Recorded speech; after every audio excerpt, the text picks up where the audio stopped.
welcome you to our October program for the One World Library Project. And we are so happy this evening to welcome Greg Sharrow and to hear him talk about how Vermont's immigrant groups have created home in Vermont through their cultural contributions to the state. My name is Ann Mayushak, and I am on the board of the One World Library Project.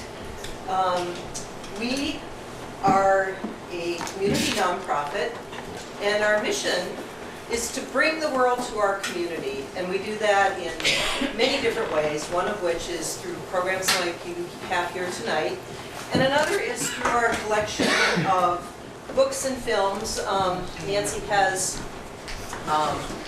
put them in this bookshelf here, many of them. Others are shelved throughout the library. They all have a little red One World Library sticker on the spine to identify them. And they can be checked out just like any other library item. But the purpose of that is to have a collection of books about world cultures available to our community. Tonight's program on immigrants is the second of several programs this year that is focusing on refugees and immigrants in Vermont. And we want to thank the Vermont Council on the Arts for their support in helping to make this program happen. And we're also grateful to have the support of the Lawrence Memorial Library, Nancy Wilson. We're a separate nonprofit, but the Lawrence Library has been so gracious in hosting our programs and hosting our collection, and we really couldn't do it without them. I did want to point out 3 new items that we have added. Where did they go? Oh, here they are. Yeah. We've just purchased 3 new DVDs for our library, and they are available to check out. One is The Good Lie, which is a Hollywood film starring Reese Witherspoon. But it's about the lost boys of Sudan settling into the U.S. It's a pretty sweet film. And some of the lost boys actually star in the film, which is interesting. About Ellie is an Iranian film. It's about a group of friends who's vacationing on the Caspian Sea, and one of the group goes missing, and it's trying to figure out what happened to them. And After Spring is a documentary about Syrian refugees in a refugee camp. So these are new to the library, and they're available to check out too. And I just wanted to mention, we always welcome any recommendations that you might have for new books and films to add to our library. So if there's anything that you can think of that we don't have that you think we should have, just let us know. We do have a guest book going around, and we hope that you will sign it and put your email in it so we can let you know about any upcoming events. We also have a Facebook page, and you can become our friend there, and we always make sure to post information about our events on that. Let's see what else. I want to point out one quick thing about our next program, which is on Thursday, November 9th. This is another program on refugees. It's called First Welcome for Refugees. And several of the speakers, first one is Lori Stavron, who's from the Vermont Refugee Resettlement Program, and Kelly Maxwell, who's from the AmeriCorps Vista. And they're going to talk about what their work is to help new immigrants settle into the communities. The one other thing I want to point out is that we are a small community nonprofit, and we depend on donations to help keep our programs going and our collection growing. There's a little donation box over on the table by the door, and we really appreciate any amount, small or large, would be great. And now I'd like to introduce our presenter this evening, Greg Sharrow. I just read that Greg Sharrow will be soon receiving a Governor's Lifetime Achievement Award.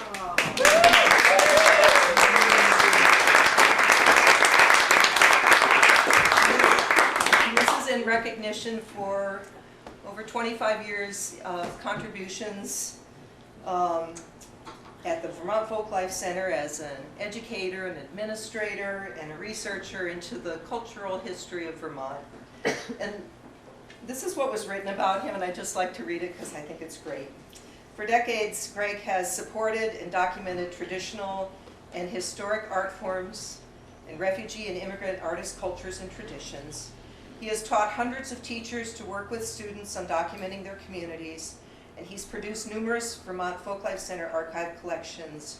Greg's contributions have had a profound impact on Vermont's cultural fabric. Yes.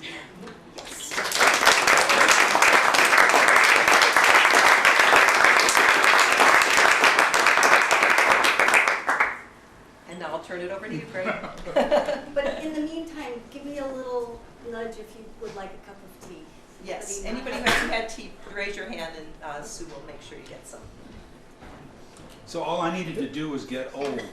I don't think so. If I position myself here, I hope it isn't uncomfortable for people to, I mean, we'll be looking there, but I'll be here. Is that endurable? Yeah. Okay. I like always to introduce myself in terms of my childhood and growing up. I was born in northeastern Indiana in a county where my mother's family arrived in the 1830s. And the nearest trading village to my grandparents' farm was called Vermontville.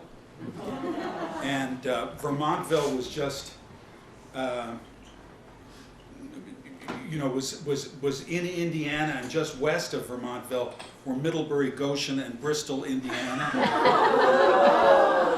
And just east of Vermontville were Burlington, Montpelier, and Swanton, Ohio. Because that region of the upper Midwest was settled by people from here who emigrated out in the 30s and the 40s of the 19th century. And I'm in some ways it's irrelevant, but it also speaks to movement. And as I was kind of thinking my way through the talk this evening, this talk, which blends together two sort of phases of research. Initial research that I did in the late 80s and early 90s with, by and large, European immigrants to Vermont, and then more recent, since the mid-90s, research with people resettled as refugees. I was trying to think, okay, so what is it that Anne Mayushak has in mind here for me to accomplish with this talk? You know, what can I do with this talk that will matter? And you know, the ante has been upped rather dramatically in the last year, and in fact, prior to that as well. And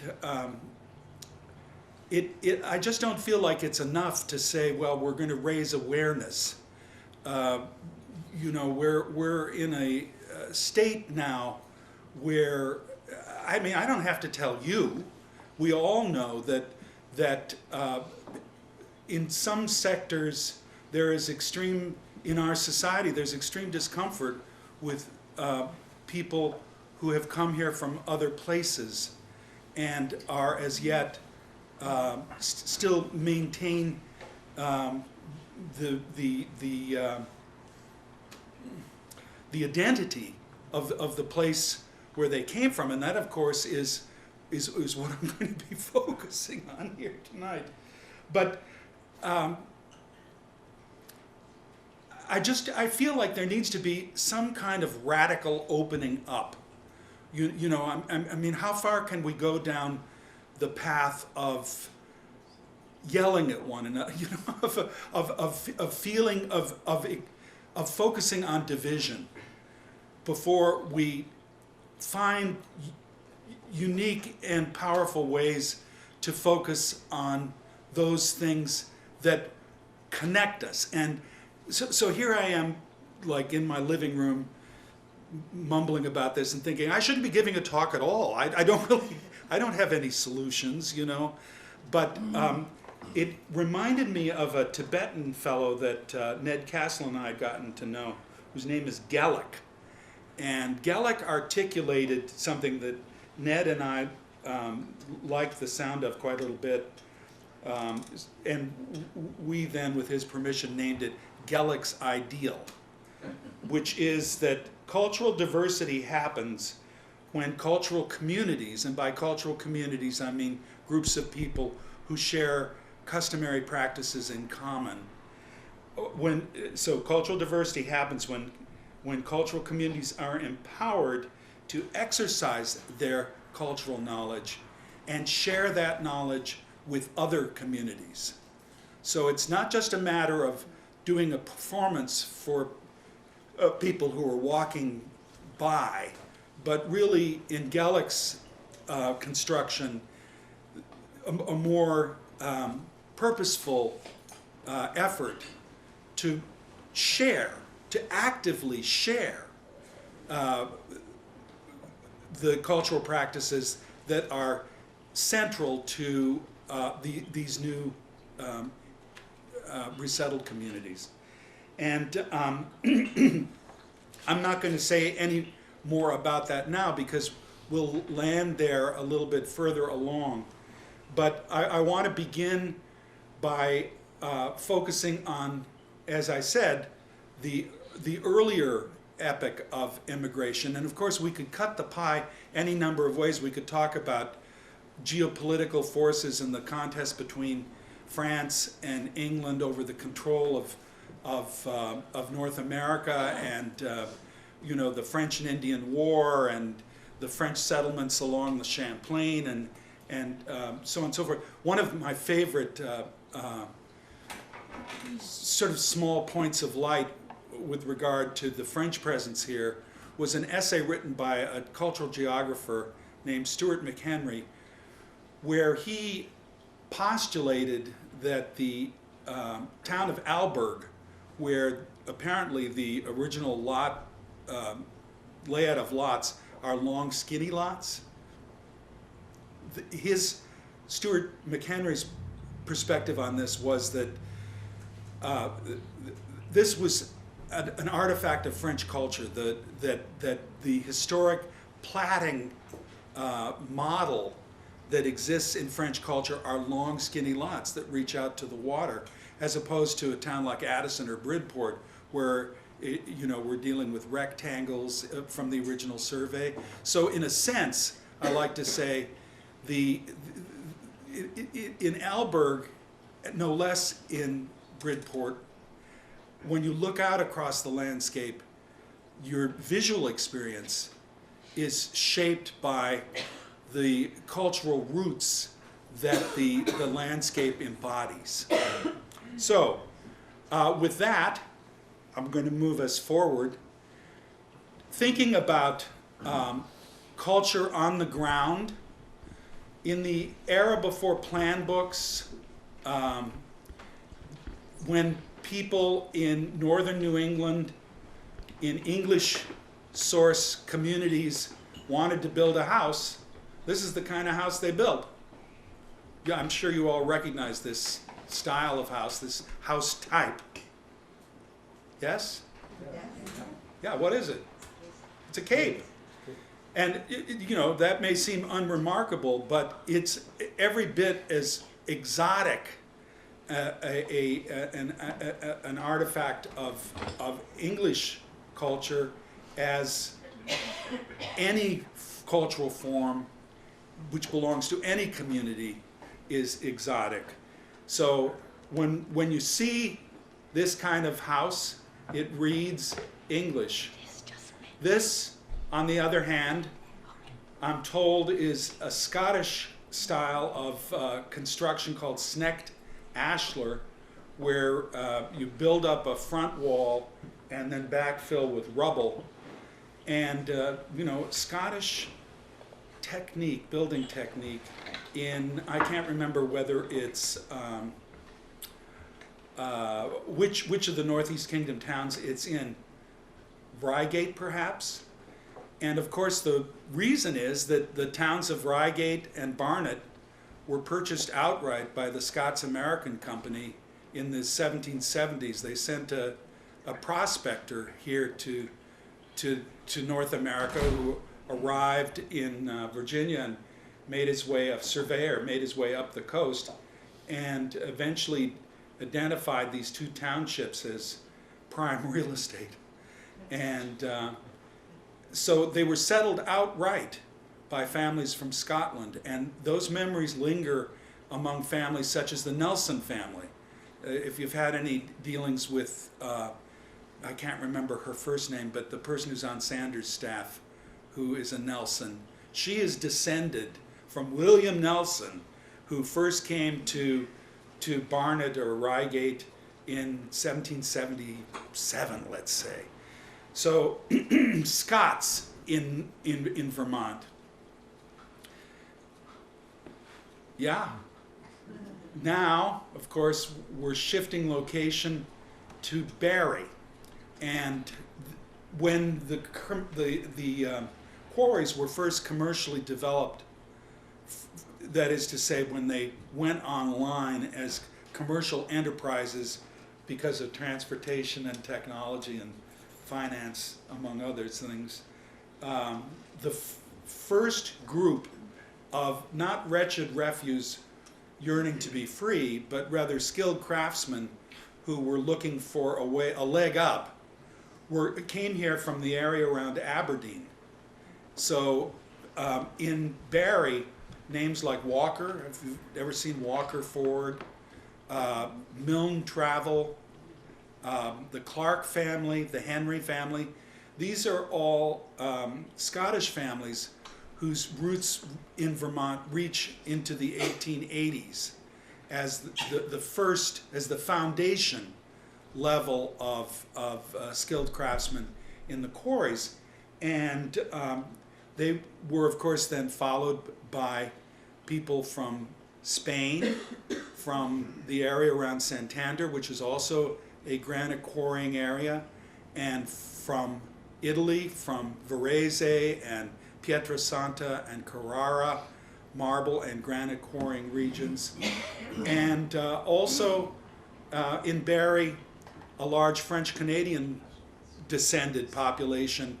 And one of the beauties of having done interviewing over a long period of time is that, you know, now, I don't know how many times people say, well, so-and-so has a wealth of knowledge, and when he or she is gone, it's as though a library burned. And that is absolutely true when it comes to those kinds of first-hand knowledge, everyday knowledge, that the only person who could be able to report on it fully would be a person who actually lived it. And so the Rouleau Granite Company, I was talking to the fellow who ran it. It was his grandfather who had eventually risen through the ranks to run that business. And he was talking about how his grandfather had gone to Canada during the strikes. The Italian population struck in the 30s. If you've ever read Like Lesser Gods, it's a book by Maria Tomasi. It's about strike tensions during that period. But he, Mr. Rouleau, would go up there with a Model T touring car and, as the story goes, drive slowly down the main street and say, "Any boys here looking for some work?" And, you know, these young guys would pile in, and he'd haul them back to Vermont, and they'd go to work as strikebreakers, which became the basis then for an animosity that has lingered across the generations in Barrie because of this, you know, difficult relationship. But anyway, it's difficult for me not to want to talk about everything in incredible depth. I purposely weeded my slides so that I can't blame the slides. So Anderson Freiberg, a Scandinavian granite shed in Barrie, but people from all around the world who are not necessarily involved with the granite industry. Shadroy, a Lebanese family. But if you go to Hope cemeteries, I hope at least some of you have, it's like being in the United Nations. And some of the pairings are particularly thought-provoking. This is Bonazzi and Sullivan. It's an Irish-Italian pair, and I remember showing this to someone in Barrie, showing this slideshow, and the oh no, I know what it was. I was organizing a meal to go with a workshop introducing a multicultural text, and I went to the Presbyterian church, thinking, hey, Presbyterian, Scots, maybe we'll have a haggis, you know. And I got there and asked Catherine Patterson's husband if he would introduce me to the, and I really did say, to the head of the Ladies Auxiliary, who turned out to be Piero Bonamico, not the conductor. And I said, boy, I just wasn't really anticipating that this church would be made up of so many Scot-Italian pairs. And he said, well, yeah, people think it's kind of strange. They think of Italians as being, you know, outgoing and, you know, big talkers and so on and so forth. And they think of Scots as being really reserved. And he said, they got the Italians right, but they're off on the Scots. The Scots are every bit as emotional as the Italians. They just don't show it. So, but in downtown Barrie, Bud's is gone, but when Bud's was there, it was a place where you could, at Christmas time, buy Bones to Chew. It's an alum-based confection that is characteristic of the Lombardy region and probably isn't available anywhere except in ladies' kitchens in Barrie and in Lombardy. But also, you know, the Bud's supplied the Italian community with specialty food products, as does the quality market in Barrie still.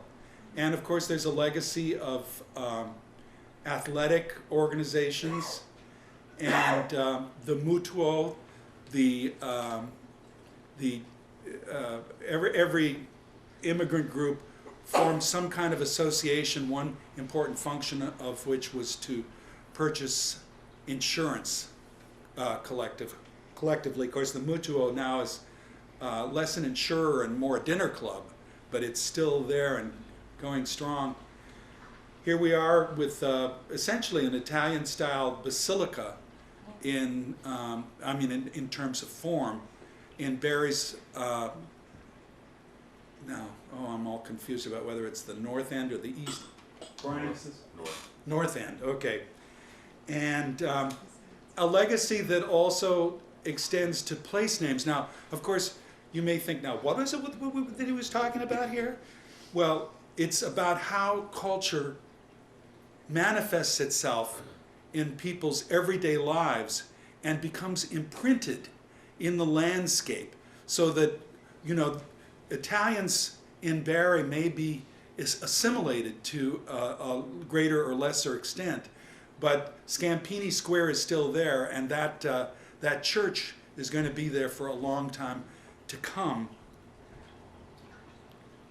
This funeral home, I'm told, is the preferred funeral home for French families coming to bid a loved one farewell, because the staff all speak French. And then, in addition to, you know, these tangible things that have to do with language and so on and so forth, there also is intangible knowledge, the knowledge of sculpture. In this case, Gary Sassi's studio Celestial Memorial, which was established by his grandfather and continues to buck the storms of Chinese-produced granite sculpture and survive. But that, after all, is what Hope is all about. Hope Cemetery is a sculpture garden. This is a sculpture by Giuliano Cecchinelli, who likes to say, given that he's sort of a dramatic guy, that he has marble dust running in his bloodstream. Another of Giuliano's pieces. I don't believe the Brusa, the dying stone carver, is one of his. There's another near this stone is a headstone that's made in the manner of a bed. There's a headboard, and there is a man and a woman who are sitting up in bed. And I always thought, the romance, together forever, blah, blah, blah, we'll never forget. Only, apparently, she died, and he remarried. So I don't believe they've worked that one out. And then, of course, the Corti stone. Corti was the fellow who was shot by a stray bullet sometime around 1900, when the anarchists and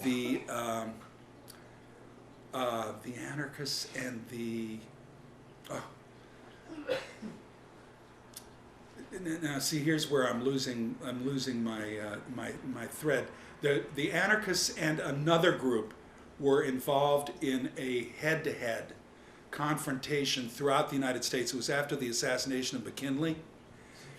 Socialists, thank you so much. So the anarchists had arranged for a speaker at the Socialist Hall, and the socialists opposed the speaker. I may be reversing who was on which side of this thing.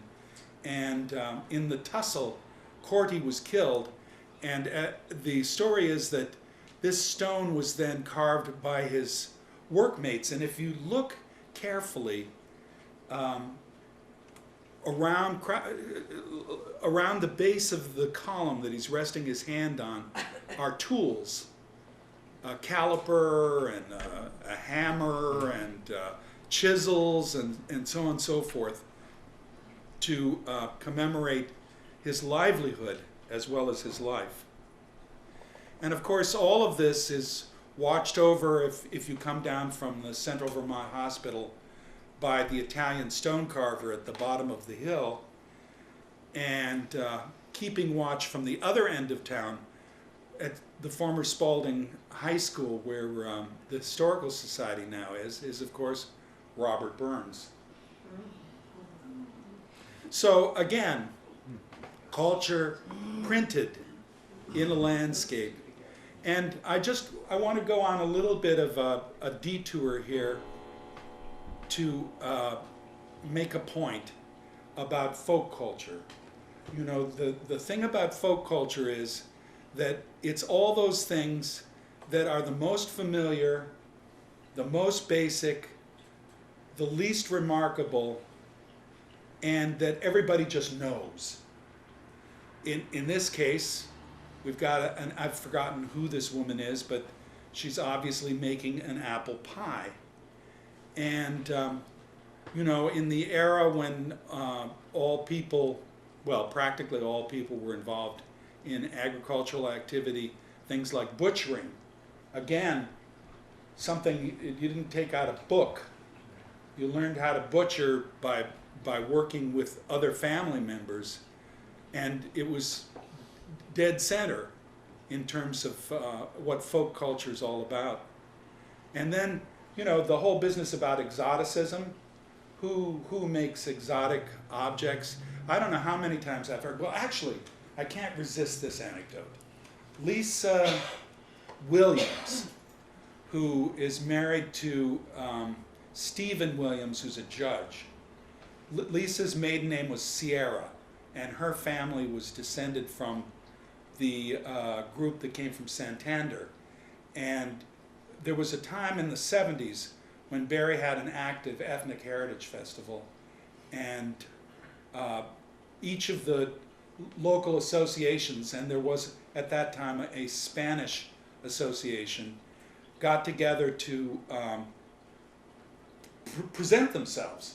And in the case of the Spanish association, it was paella. You know, that was how the group decided they wanted to represent Spanish culture in Barrie.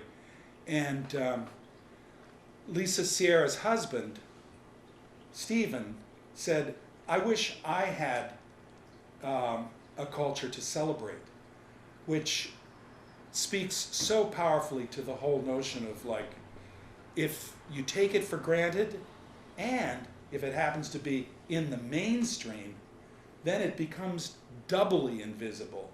And so I'm just throwing these pieces in here to say, yes, there is folk art associated with English descended people, and the way in which all of this is learned is through face-to-face interaction in the barn, in the house, wherever you may be, by not self-conscious, but active modeling. People learn, and traditions move from generation to generation. And again, here is this thing about who is exotic. I mean, at what point do we say, oh boy, this is really over the top? And who's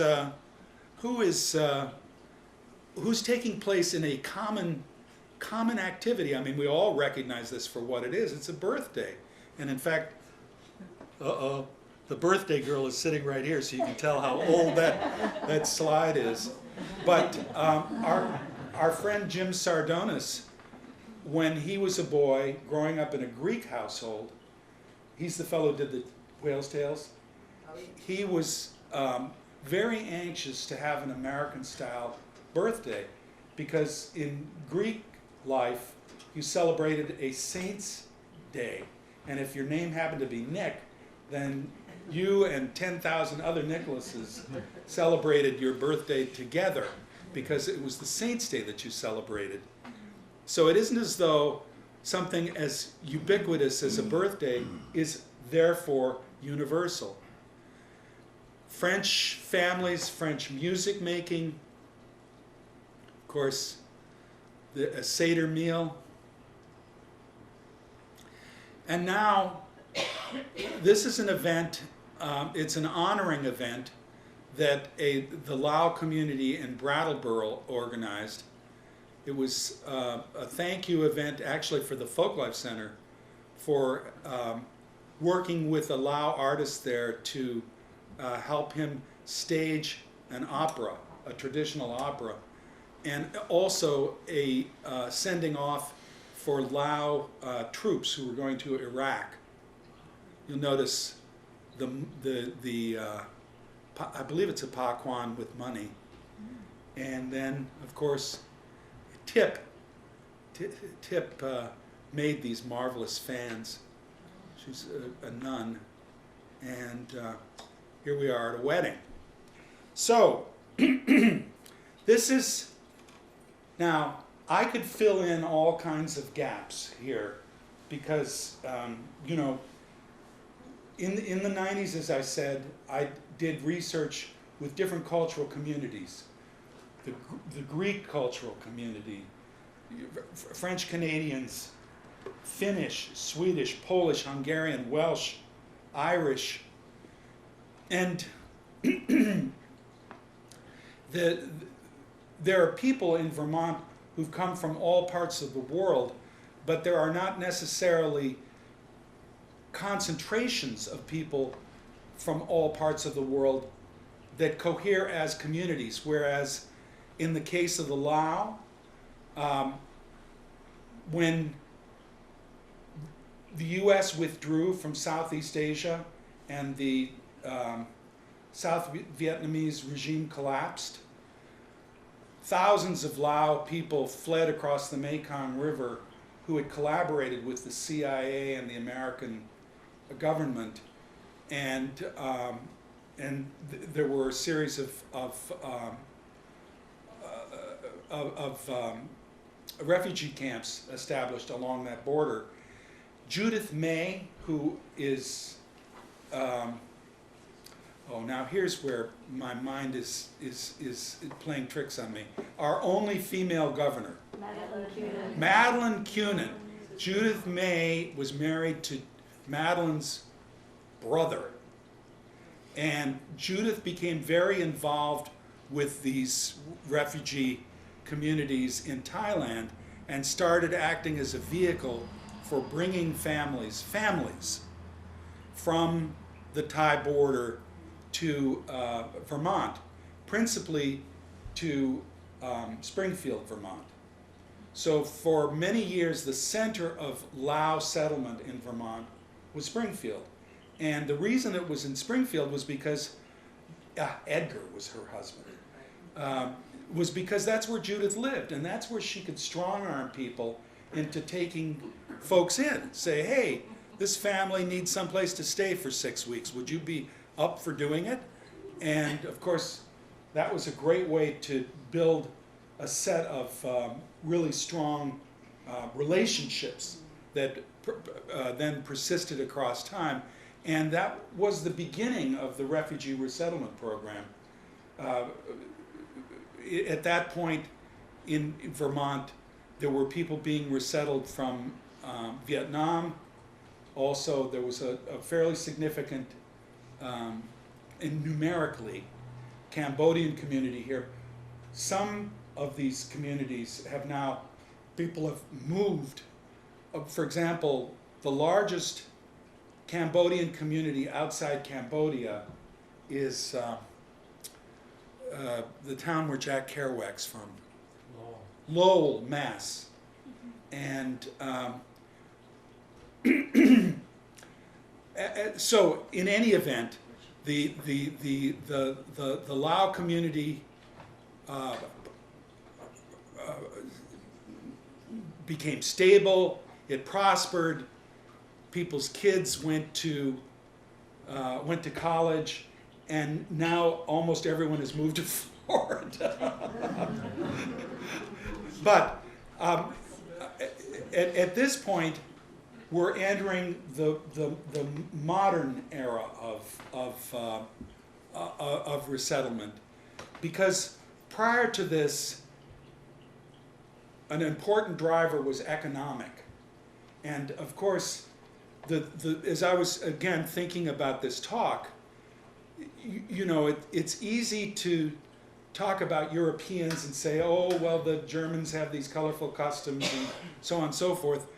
But it's another thing, and I just say this, I say it's another thing because it plays out as another thing, that if someone is from a radically different culture, you know, let's say a culture which practices female circumcision, you know,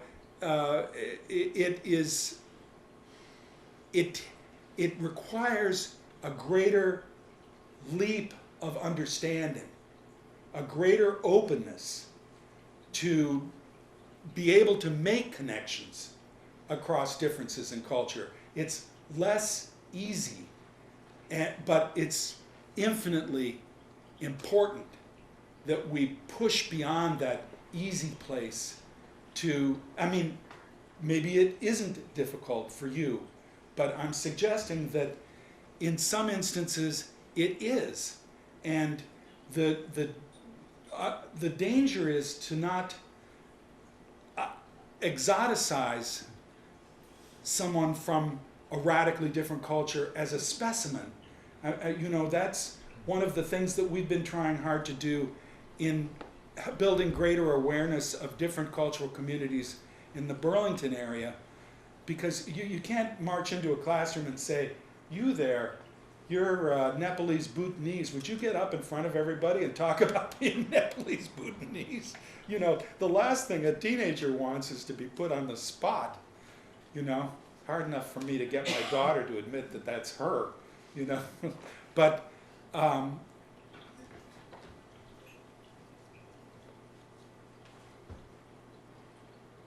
organizing my thoughts. The way that we have dealt with this is to create a series of lessons that focus not on this is who the Somali Bantu are or this is who the Bosnians are, but rather to activities that create a space in the classroom for everyone over a series of activities to share such things as music that they grew up with. What are your first memories of music growing up? Now, wouldn't that be a fascinating question to hear the answer to in the kinds of multicultural classrooms that exist in Burlington? You know, and what kind of music would you like to make? You know, suddenly becomes a place where the playing field can become leveled out. You know, if you haven't seen the group, the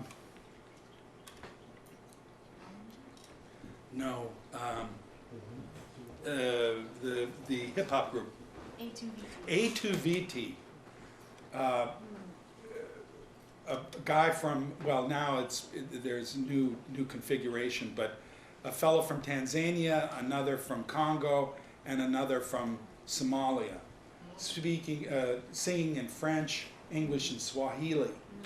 And the most effective program I've ever seen in a high school about cultural diversity was in Middlebury, where A2VT, I mean, it's a hip hop group. They performed, and then afterward, kids in the audience were hanging from the rafters wanting to know, hey man, you know, how'd you get started with this? You know, so instead of having to spoon feed, you know, everybody was like on top of it. So anyway, with that, I'm going to, have you come It's to? not very good, but it's wet. Oh, yeah. It's the bottom of the pot. We're going to shift now to 3 specific communities that have been resettled in the last 20 years. And one is Bosnian. The first resettled people of the modern era, as it were Bosnian and Congolese. Falafel man? Samosa man. Samosa man was among the first round of people who were resettled here. And of course there was all kinds of chatter then about some of these folks having been Idi Amin's bodyguards. But the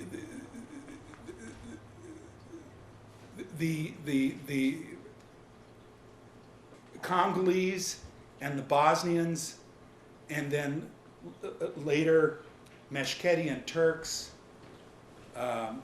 Russian Armenians, Iraqis, Rwandans. You'll hear next month from Lori Stavrind about how the refugee resettlement program works, because it's not a random kind of deal where, oh, I've got somebody that needs to go someplace. I mean, in addition to this whole business that we hear so much hand-wringing about the vetting process, but also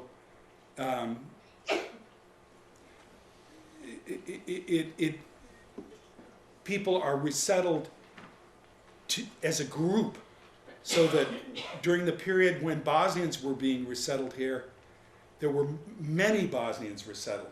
And an important little piece here that we'll get into in a minute is that means that all of the people who were involved in the conflict in Bosnia,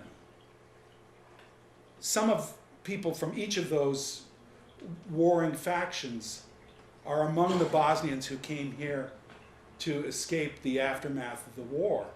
So the war came with people here, not in the sense of people fighting, but rather in the sense that you couldn't say this is Bosnian. It was impossible to focus on one slice of what it meant to be Bosnian, because there were people who represented all slices. And when it came to the whole business of culture, it was absolutely essential that all cultural activities be inclusive. Otherwise, it would replicate the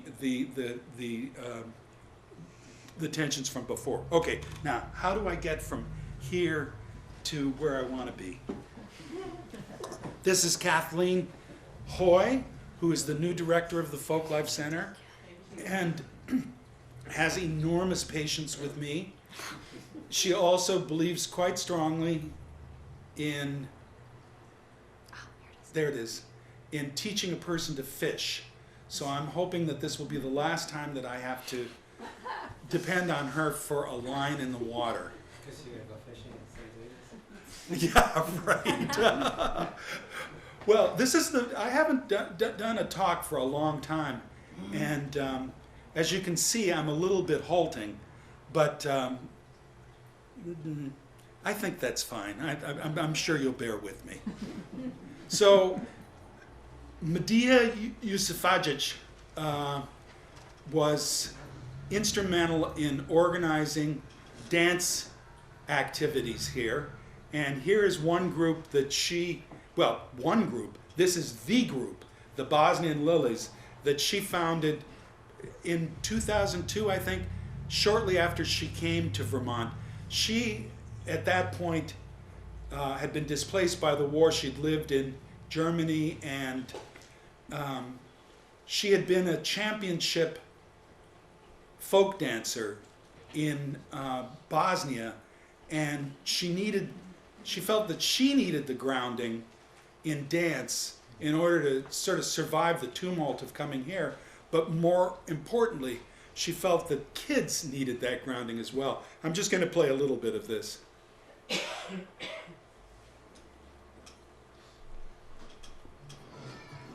I'm Erika. My last name is Yusufagic. I'm from Bosnia. When I came first year, it was 10 years ago, and I heard from some parents who had children at that time, and they knew me from Bosnia. They were my neighbors in Bosnia. They said, why don't you teach our children, to dance? And it's not just about dancing, it's culture, it's language. So at least they can meet other children and play with them together and then learn something about their culture. Dance in Bosnia is something that connects people to centuries. So Bosnia is a small country, but it's a mix of a lot of cultures, diversities. And people gather together on weddings, on any kind of celebrations, and then they dance. They learn from each other their culture. Dance was probably one of the major kind of entertainment. Dance and music was the only thing that connected and bring them together and make them celebrate together. My work with children, it's not just a folklore that's, forgotten.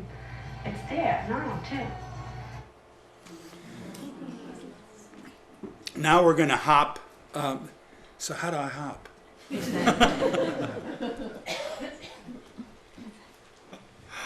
You're so sweet. I want to go to the other Bosnian Lilies thing there.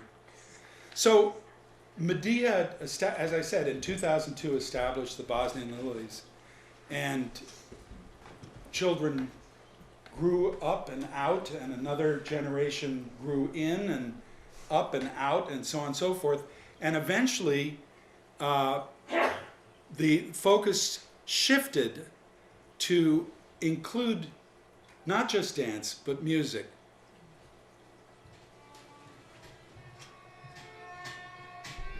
The Boston Lilies is a dance group.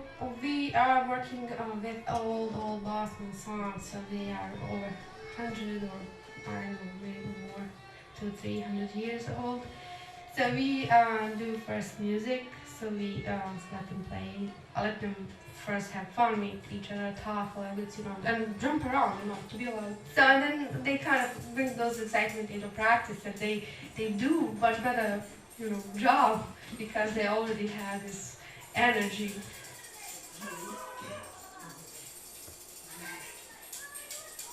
I'm Mark Sustic. I'm from Fletcher, live in Fletcher, Vermont. I'm a musician, educator, and I just come and work with the kids who are there playing music. I play fiddle, so I work with the kids mostly on fiddle, but we have saxophone players and keyboard players and drummers, and some of whom have been playing for years and others who just decide that week that they're going to start playing something.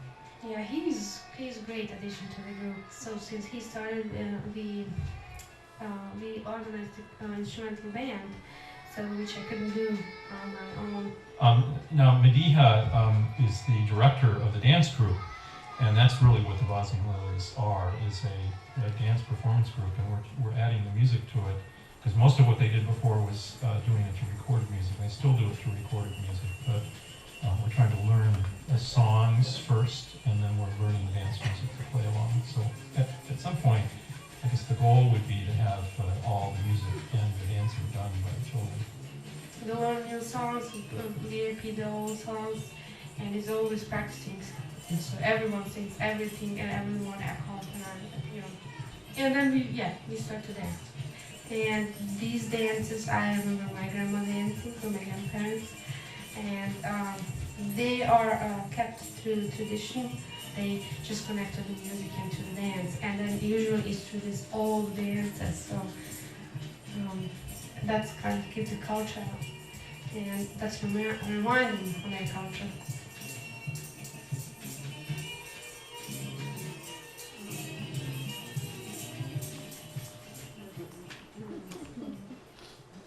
Okay. Now, can I find my way? Whoop, whoop, whoop, whoop, whoop, whoop, whoop. Okay.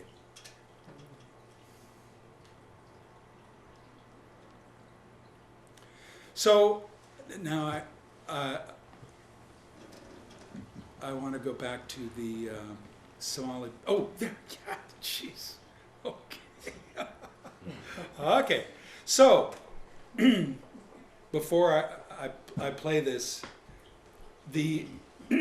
as I said before, 3 groups: Bosnians, although it could just as easily be Meskhetian Turks or any other group that has resettled here, Somali Bantu, and Bhutanese Nepali.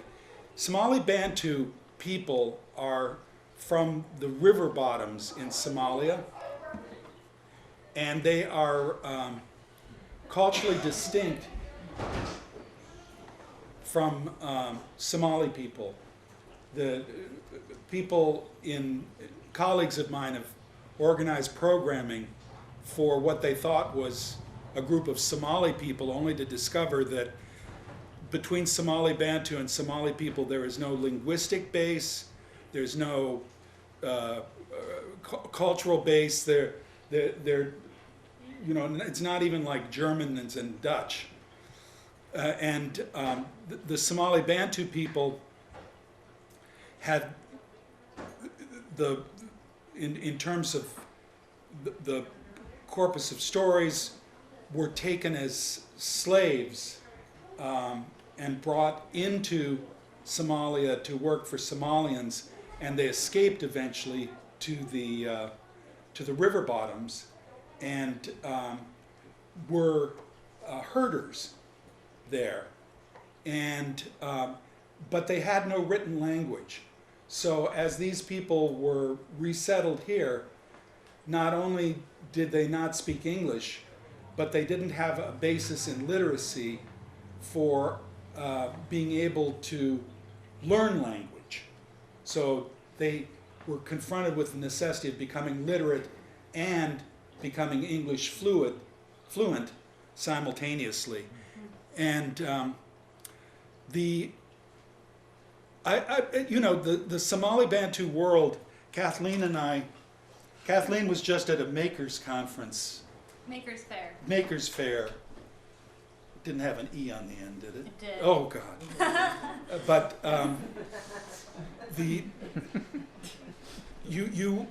tell us about what you and Mohammed were doing. Mohammed Boulay is a master Somali Bantu instrument maker, and he's also the leader of a wedding band that is requested across the country. He's kind of the main person that a Somali Bantu person might want to be at their wedding to facilitate hours and hours of participatory dance and music and drumming. So this Maker's Fair is a place for people to show whatever it is that they do with their hands, and so we thought that Mohammed would be a great person to go there because he loves to show people how he makes drums out of large PVC pipes and cowhide, and he makes a kind of Somali Bantu lute guitar out of wooden bowls and hide and found objects, basically. So we took, But describe that, the sharara. I think that merits a little bit more description. the sharara is this kind of lute guitar with 4 strings, I believe. Mm-hmm. That is, you use a pick, and it's kind of a hard. I guess we should have. Oh, there will be a video that we can show. Yes. And it's a, well, I could get into like. Ethnomusicology speak. Picture in the newspaper. Huh? There's a picture of it. Yes, Picture in the there was a newspaper. Picture in the newspaper. Yeah. And often the shiny, it's, I actually don't know the cultural significance of the shininess, but it's often decorated with like Bicycle reflectors. bicycle reflectors or mirror, little compact mirrors, the circular things. And they're just beautiful instruments, and he makes them. And so we spent a day at the Maker Fair where he demonstrated how to make a big drum and the sharara, and it was a good time. And I don't, yeah. Muhammad, when he was a teenager, his parents, had him under their thumb. They were a conservative Muslim family, and he was expected to work, in wherever it was that they were working, herding animals. But he and his buddy, Osman Hassan, would sneak off, and there was an older man who knew these songs, and they would hang out with him and learn the songs on the sly.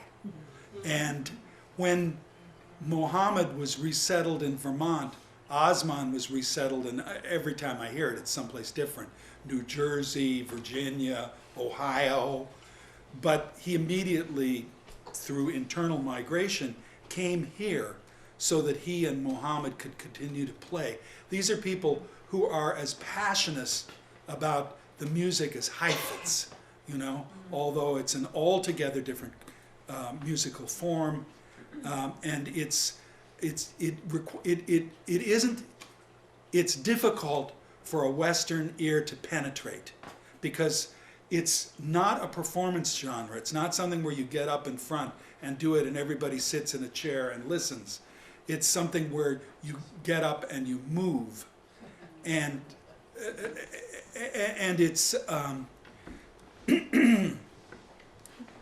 Whoop, I had another thought there, but I just let it go. Okay, so Sorry here. about trying to do a performance at the church. No, you don't want to go there. Oh no, that's too involved. Okay. Oh God. Needless to say, we have had some interest. In my position. So it's 8. Okay, so I'm cool still. Yeah. Okay. Yeah.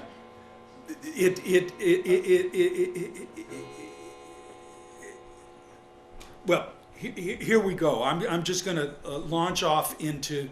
This is about women's embroidery, which is also a key part of the picture in Somali Bantu communities.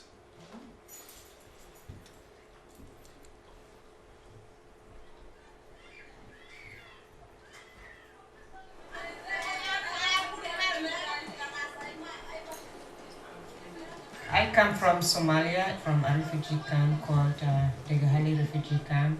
From there, we were resettled in a refugee camp called Kakuma Refugee Camp. So we recently come from there. And this art and craft that we do, especially women for wedding and also special occasions. So we are taught by our mothers and grandmothers. For me personally, I learned it from my mother because she was busy doing the ones for my wedding. So me and my sister and the rest were taught so that we can help her. And also Marian did the same way that she learned from her mother, but some of them are learning from us. So we want them to learn for themselves so that they can decorate their houses and also for their children's weddings and also for others.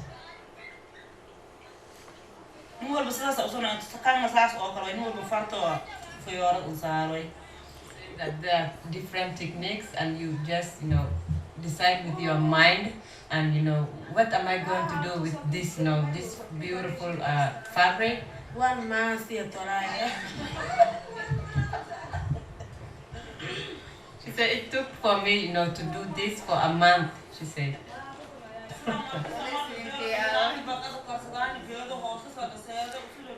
The reason I'm hovering around the pause button is because a Somali Bantu home, every surface is covered with these embroidered cloths. The ceiling, the walls, not the floor, but room to room. She said during the day, especially during the summer, we do the housework early in the morning and gather at a place that we can gather and do a lot of things just like this. And also if we are tired or we don't know what to do, or we can't see any visitors coming and we don't know what to do, so we just come up with this and do it by ourselves. She said, I'm so impressed of what I did, the hard work that I did, and it's in front of me now that I can touch it. Pasang arak ni walatang o totoloy na it ang kufarasing na maari mo ni barena na it ang kumatsinyan. I really thank the people that organized this and also the ones that teach us. We are so happy to learn about this, and we want also to teach other people so that they can also benefit from what we did. So we did a really hard job, and we are so impressed of ourselves, she said. So we are so happy about doing this. And this is where the Folklife Center comes in. When someone arrives,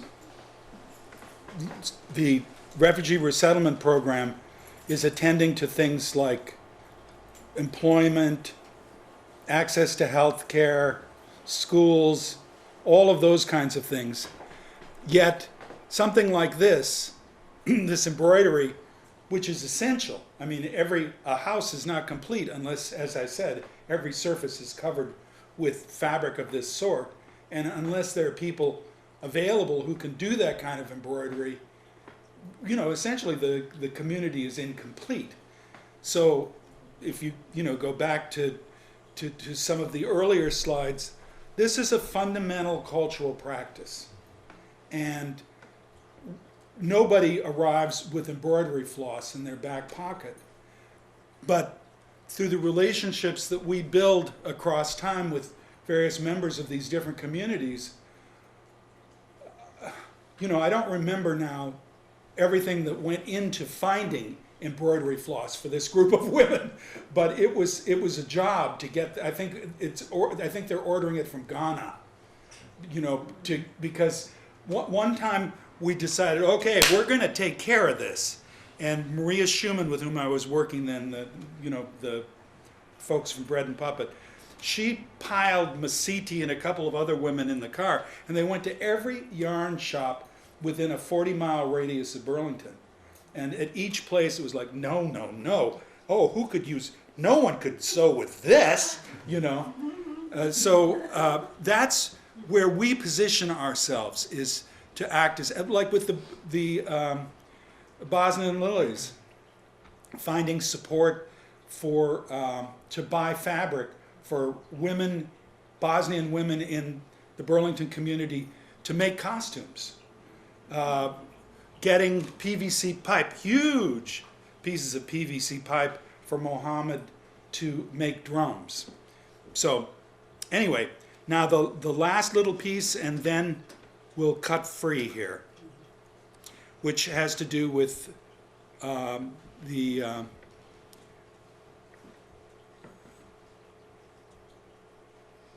Bhutanese Nepali community. And I guess I don't, this is from, what's it called? Stuck in Vermont? 7 days Yeah. movie series.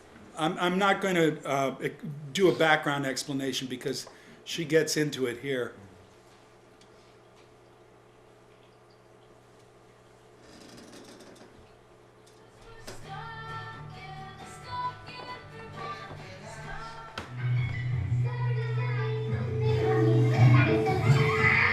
Welcome to Stuck in Vermont, brought to you by 7 Days and sponsored by Hotel Vermont and New England Federal Credit Union. My name's Ava Solberger. We are here in Burlington at the Integrated Arts Academy, where the Vermont Nepali Cultural Heritage Dance Group is rehearsing for an upcoming performance.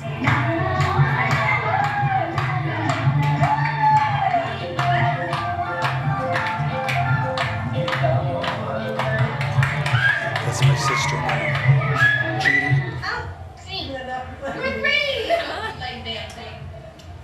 Yeah, I bet you're good. Like if you move, like it makes you happy. Yeah, people don't want to forget our culture. When I came here in Vermont, I have not seen the Nepali community giving the training of our cultural dance and music to the kids. So thinking that, we have started Ishori, my wife, she is giving the training. मैले त्यो पहिला नेपालमै सिकेको हामी district क्याम्पमा हुँदाखेरि जब म सानै थिएँ त्यतिखेर चाहिँ मलाई एउटा इच्छा भयो डान्स गर्ने त्यही भएर मैले चाहिँ अब गर्दै गर्दै लाँदा अनि अब In the early 1990s, about 100,000 Bhutanese nationals of ethnic Nepali descent were expelled from their ancestral homeland of Bhutan. They fled to Nepal and spent up to 2 decades or more living in refugee camps where many of their children were born. When we were back in Bhutan, we used to perform our culture and we were not allowed to do by the Bhutan government to do our culture. If they find us doing our culture, dancing our cultural dances, wearing our cultural clothes, they used to punish us. Because of that, we were sent away from the country and we were in witness refugee camp in Nepal, stayed for 23 to 25 years in the camp. Since 2008, more than 92,000 Bhutanese refugees have been admitted to the United States. Almost 2,000 were resettled in Vermont, and more are expected as families reunite here. Day by day, the culture, our Nepali culture, is going away. Everyone is forgetting that all. We're influenced by the new traditions and new culture. So to preserve this, because I am Nepali, so I should not have to forget that. Or all the people should not have to forget that. So I'll pause this here. You get the gist. At this point, Kathleen could talk more about the Bhutanese Nepali community here because she has been spending lots and lots of time with Budur and Iswari. And in fact, every Friday evening, if I want to find her, I know where she is. Or we could break into, and I'll take my cue here from Anne, I guess, into a more free-ranging discussion. But to go back to the beginning, you know, what's the point? Why am I presenting this material? I hope that on the one hand, it's useful to know more about some of these communities if you didn't already, but ultimately knowing more isn't enough. So I think it'd be great to open it up to questions at this point, if anybody has things they want to ask Greg. I do. It's a question about climate. It's kind of easy to understand why people from the northern hemisphere from other countries might end up in Vermont. The weather is not that different, but the people from the southern hemisphere, and I'm wondering if our weather and our climate has been one reason why it's taken maybe longer than in other places in the U.S. for southern hemisphere people to come, and if they do come, is the weather enough of a deterrent so that they don't stay? So they don't, I mean, in terms of initial resettlement, it's all made at the federal level. So it's not like somebody saying, well, these people are from a southern climate, they should probably go to North Carolina. It's like, okay, we have so many X number, the target population now is Bhutanese, Nepali, we'll send, 500 to Vermont. And the big thing, though, is the Somali Bantu community, for example.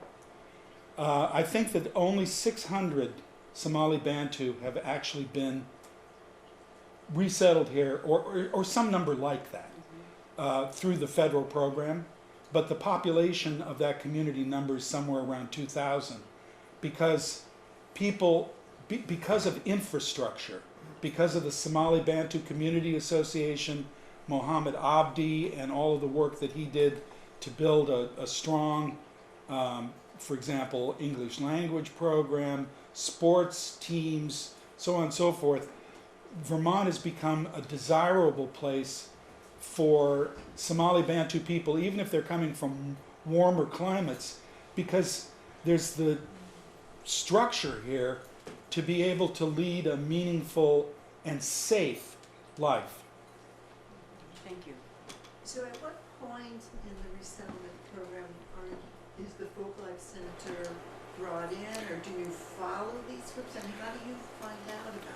Well, it's kind of like it's random. We have talked for a while there. Lori Stavrand, again, who's going to be here.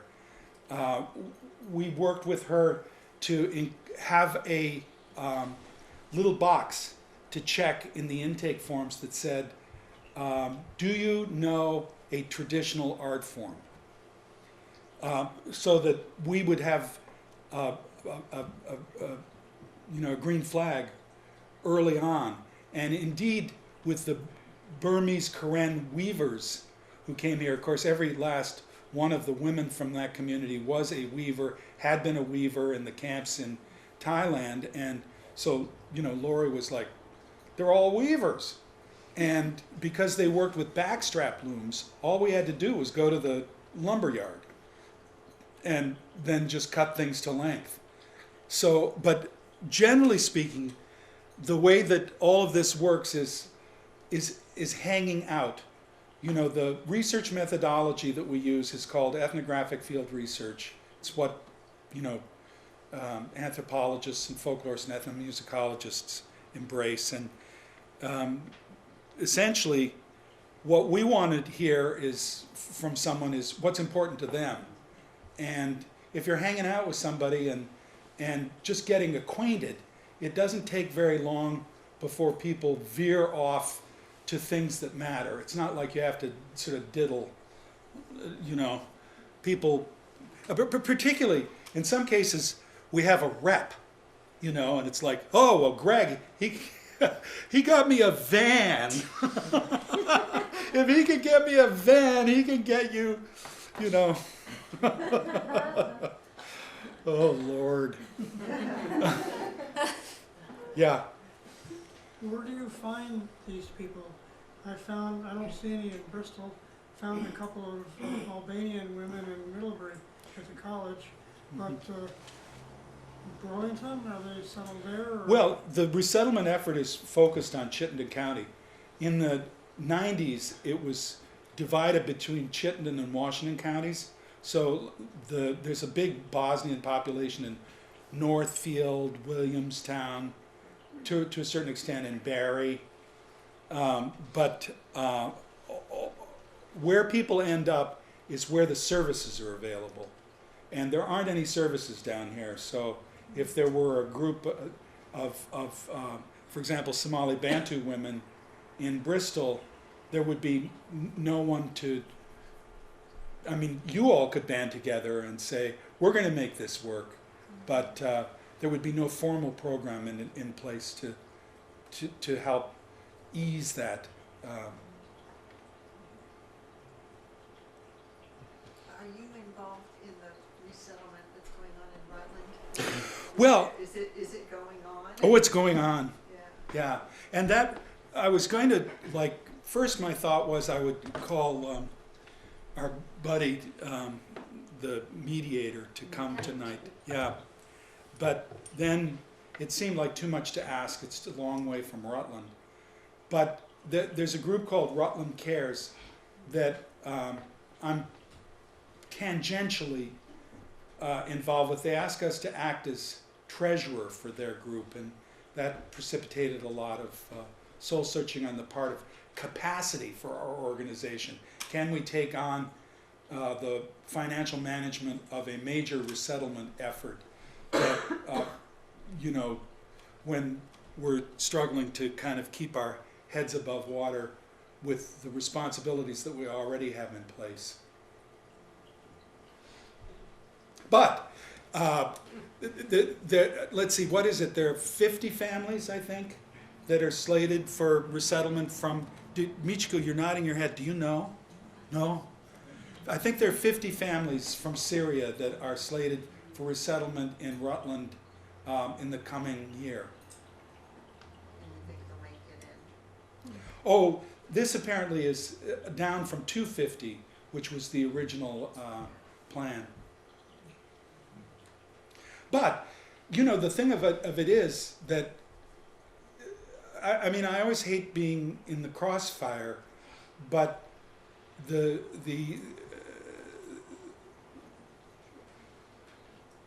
this group, that Rutland Cares group, it's just been an absolute magnet for fair-minded, here I am expressing a point of view.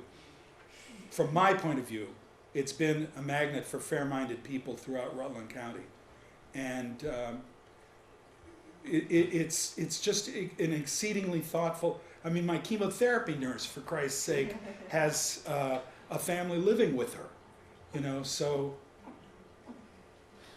it's good. But I don't have facts and figures. I suggest that you invite Pat Hunter to come and do a program maybe in the spring about the resettlement effort in Rutland, because I can't really speak to it any more than that.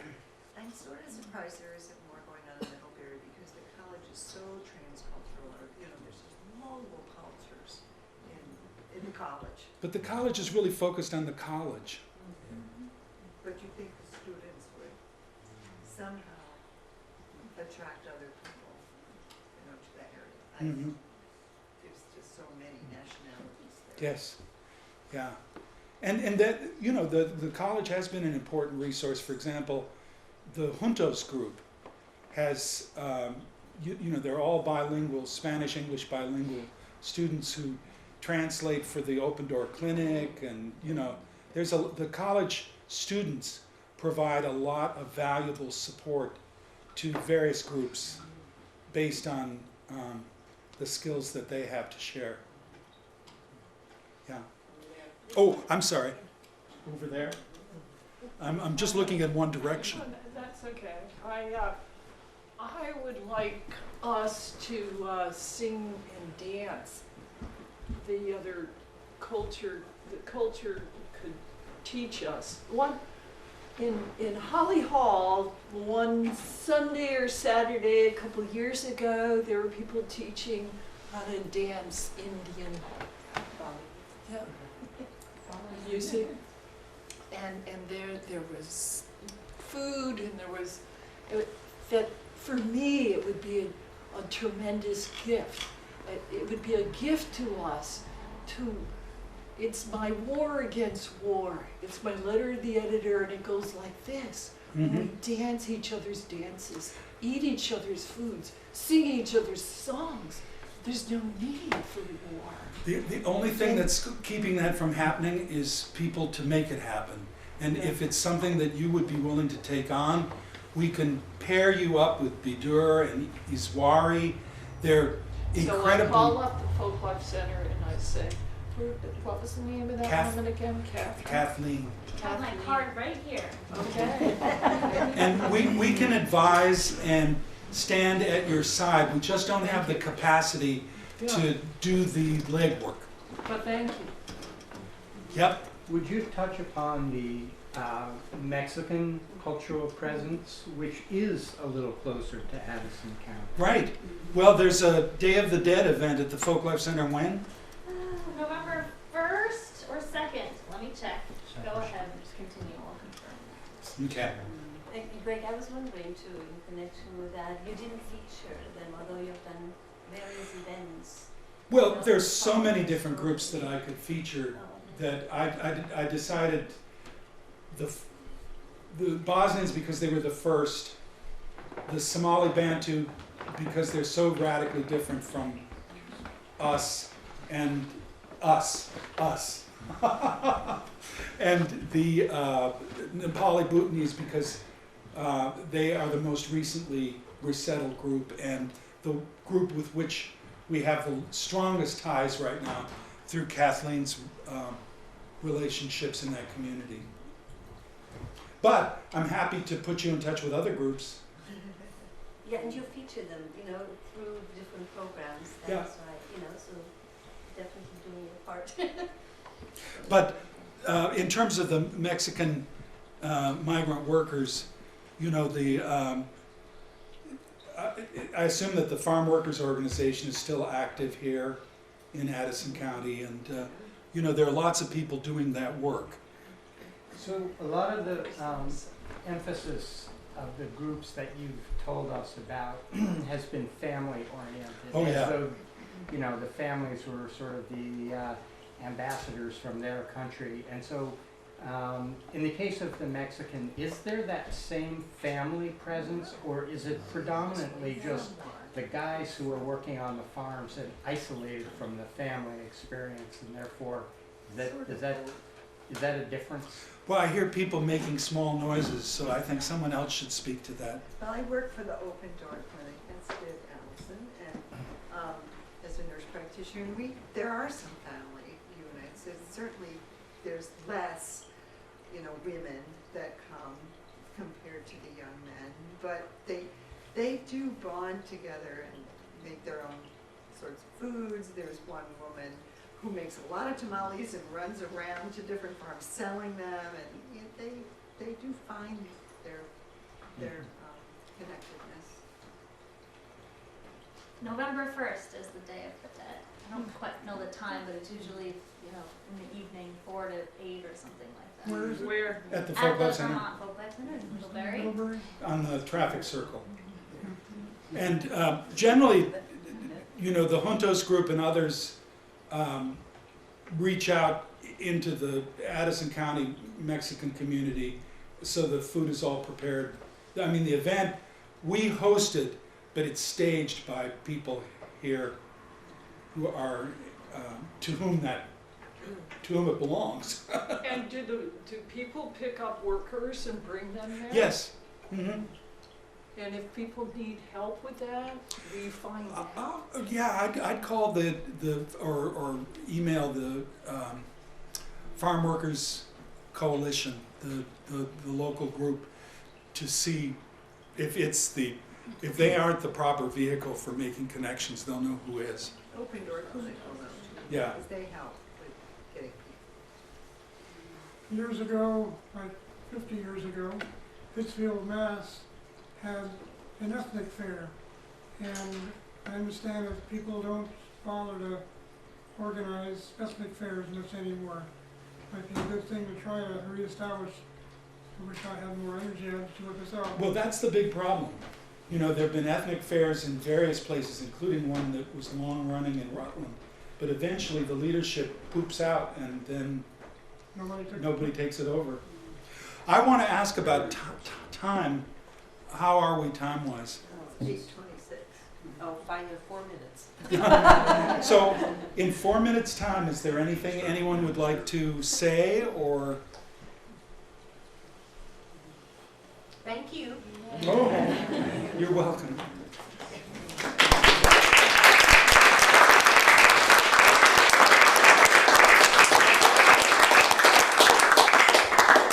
Thank you, Bethany. Thank you all for coming.